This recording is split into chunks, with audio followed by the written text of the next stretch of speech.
नमस्कार, मैं हूं मनोज सिंह और आप देख रहे हैं Vikramshila academy Lucknow YouTube channel. 2 जून से हैदराबाद आंध्र प्रदेश की राजधानी नहीं रहेगी। जैसा कि आप लोग तमाम लोग जानते होंगे, हैदराबाद के बारे में आप लोगों ने सुना भी होगा कि हैदराबाद तेलंगाना और आंध्र प्रदेश दोनों की राजधानी थी।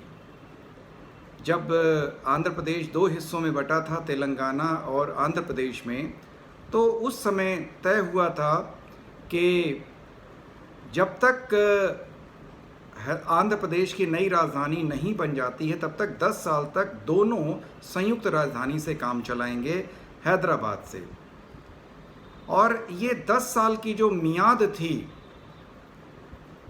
ये 2 जून 2024 को पूरी होनी थी या होनी है। लेकिन अभी तक आंध्र प्रदेश ने अपनी राजधानी तय नहीं की है। अब आगे देखिए क्या होता है 2 जून के बाद। अभी तो तमाम चीज़ें तय नहीं हुई हैं। लगभग 1.4 लाख करोड़ की संपत्तियों का बंटवारा अभी तक आधार में लटका हुआ है। चूँकि दोनों राज्य अलग अलग हुए, जैसे भाइयों भाइयों में बंटवारा होता है, बंटवारे में संपत्ति का बंटवारा होता है, तमाम चीज़ों का बंटवारा होता है, वैसे ही आंध्र और तेलंगाना के बंटवारे में संपत्तियों का अभी तक बंटवारा नहीं हुआ है।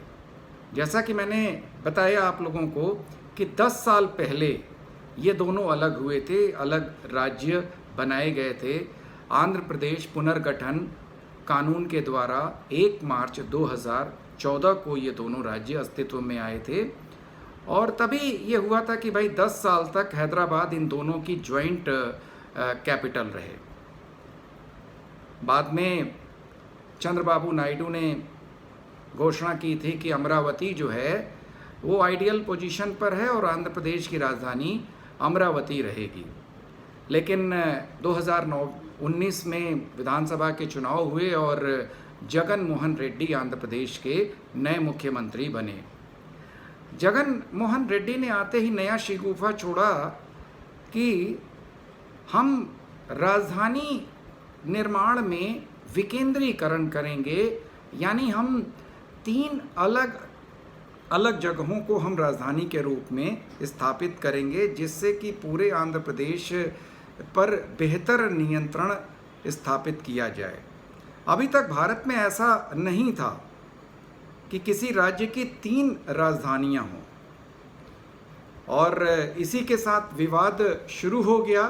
अब जगन मोहन रेड्डी ने जो प्रस्ताव रखा था, उस प्रस्ताव में अमरावती को उन्होंने विधायी राजधानी का प्रस्ताव दिया कि जो विधानसभा होगी या जहां पर लेजिस्लेटिव का काम होगा, विधि बनाने का काम होगा, वो अमरावती में होगा। कुर्नूल न्यायिक राजधानी होगी आंध्र प्रदेश की, यानी जैसे हाई कोर्ट्स वगैरह होते हैं ना, तो कुर्नूल एक तरह से न्यायिक राजधानी घोषित की जाएगी।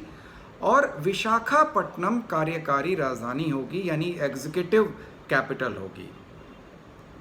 जैसे सचिवालय होता है जहाँ से एग्जीक्यूशन का काम होता है, जब विधि बन जाती है तो एग्जीक्यूशन का काम सचिवालय में मंत्री लोग करते हैं और वहीं पर सारे विभागों के सीनियर IAS सचिव बैठते हैं और जो विधानसभा द्वारा जो बनाई गई विधि होती है या जो पॉलिसीज़ होती हैं, उनके अनुसार एग्जीक्यूशन का काम करते हैं।